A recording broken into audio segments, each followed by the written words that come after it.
Pakistan cotton turns association के chairman Chaudhary Waheed Arshad Rohini के मकामी हॉल में मीडिया ऐं ऑल पाकिस्तान टर्न्स एसोसिएशन के इजलास के ख़िताब ऐं मीडिया सां ॻाल्हाईंदे चयो आहे त सभ खां पहिरियों मरहलो फुटियूं साफ़ करे कप ठाहिजे थी, जंहिंखां पोइ धाॻो तयारु थींदो आहे। धाॻे मां कपिड़ो ठहे थो ऐं बाद में गारमेंट जो मरहलो आहे। ॿियनि ज़रई जिन्सुनि जी भेट में कप जे परॾेही नाणो अचे थो, पर हुकूमत कप जी हर शइ ते 10 खां 18% ताईं टैक्स लॻायो वियो आहे।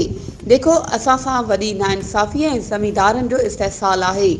इन्हनि टैक्सनि सां असांजो कारोबार गैर दस्तावेज़ी थी वेंदो। गुज़िरियल साल 20% फ़सल गैर दस्तावेज़ी तौर ते ख़रीद कया विया, जंहिं ते 65% ताईं टैक्स लॻायो वियो आहे। स्पोर्ट कप मां थींदी आहे। असांजे मथां 500 खां 2000 किलोवाट जो बिल मुक़ररु कयो वियो आहे। इन करे फैक्ट्री जो बिल 10 लख खां घटि न थींदो। असां लाइ जिनिंग इंडस्ट्री खे हलाइणु मुश्किल थी वियो आहे। जेकॾहिं असांजा मुतालबा पूरा न थिया त असां पंहिंजे कारखाननि खे बंदि करे इन जूं चाबियूं नाणे वारे वज़ीर या ॿियनि अख़्तियारनि जे हवाले करे छॾींदासीं। सॼे मुल्क में 1200 कप जिनिंग कारखाना आहिनि, जिन मां 875 पंजाब, सिंध में 313 ऐं 12 बलूचिस्तान में आहिनि। कप जे कारखाननि जी बंदिश सां लखें ख़ानदान मुतासिर थींदा। 23 जून खां को बि फुटी साफ़ करण जो कारखानो न खुलंदो।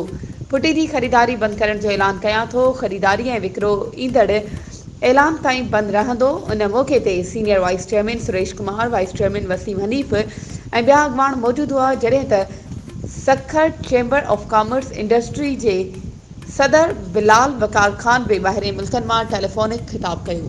वधीक ख़बरुनि ऐं अपडेट्स जे लाइ असांजे चैनल खे सब्सक्राइब कयो ऐं हा, बेल आइकन खे प्रेस करणु न विसारिजो, त जीअं असांजी हर नई अचण वारी वीडियो तव्हां ताईं पहुचे।